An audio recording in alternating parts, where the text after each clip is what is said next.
Welcome to Entry Point Faith, where every week we discover fresh meaning in the world so you can find faith your way. Today's message is titled Plan Ahead. Please join me in prayer.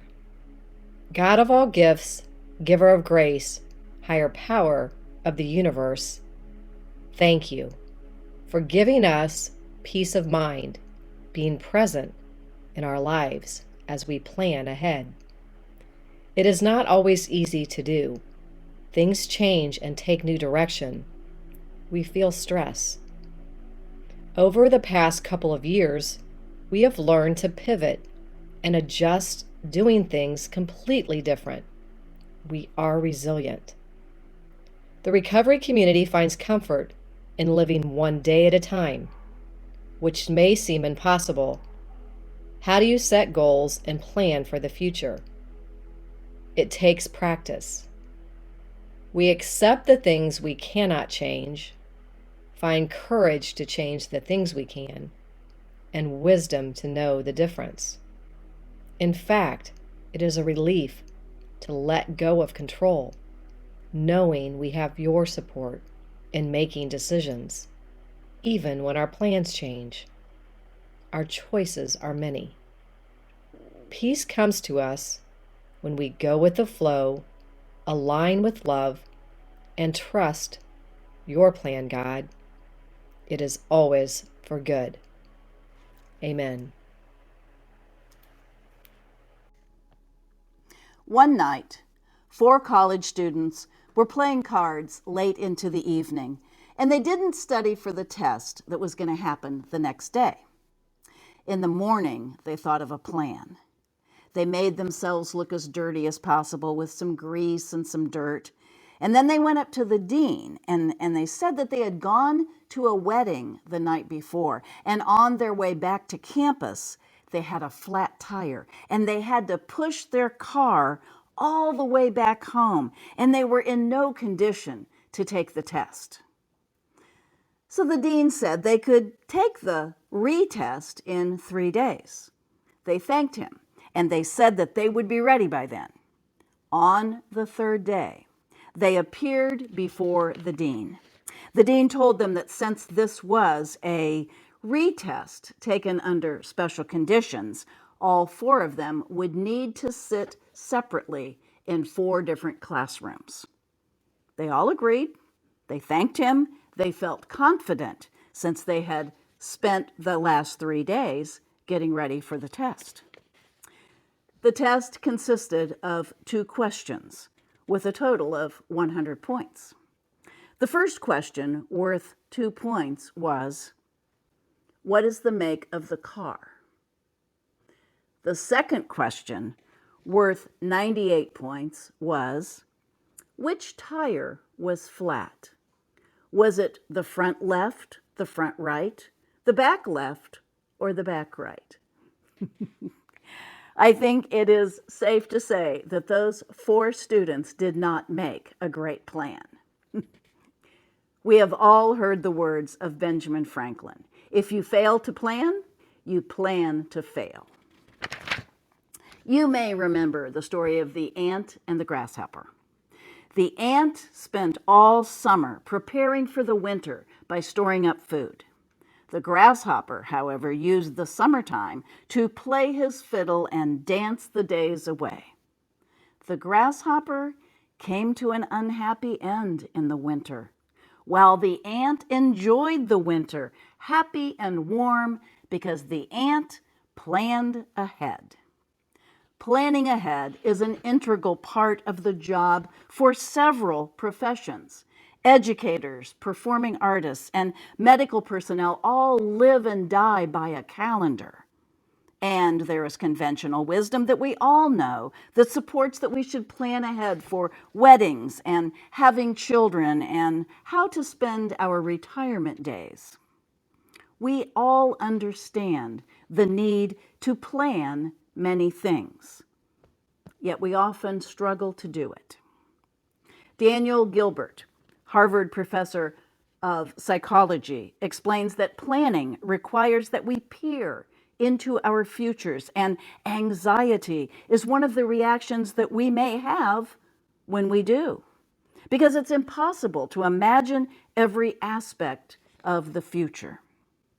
This might explain why some retirees move to warmer climates and then later return back to their original homes. They weren't able to consider all of the scenarios.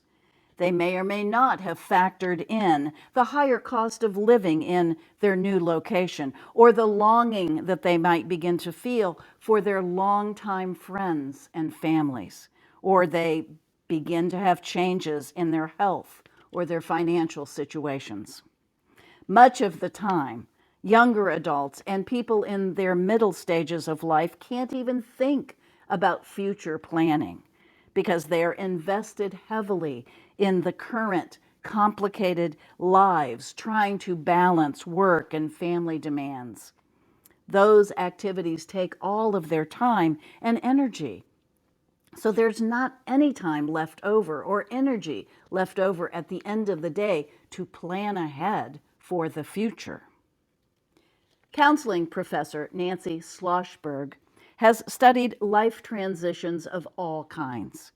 Her mission is to help people to cope creatively with the ups and downs of life. In her workshops on retirement, she identifies 3 reasons that people are often unable to plan wisely for their retirement. The first is their energy is in the present and not the future. Secondly, they deny that retirement is a major set of transitions. And finally, they feel unable to engage in forecasting the future with any degree of accuracy. Now, this pull that exists between attending to the present while trying to plan for the future is the focus of a recent study from North Carolina State University with some really interesting results.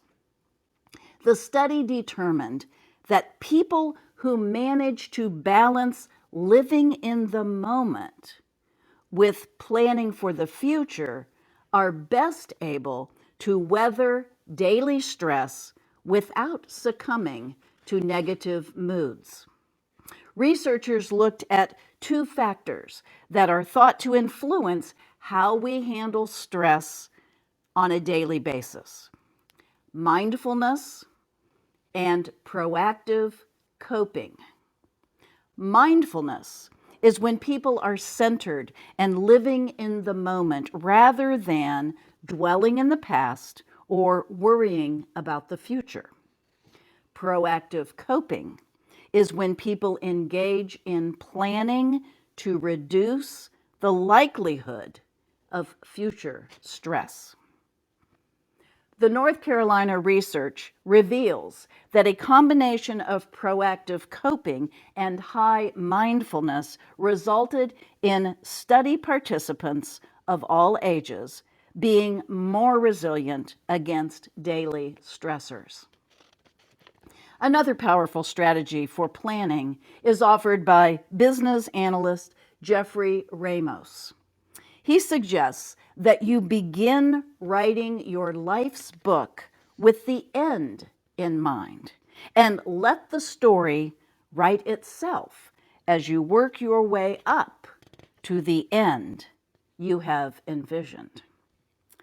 Educators use this in their lesson planning all the time.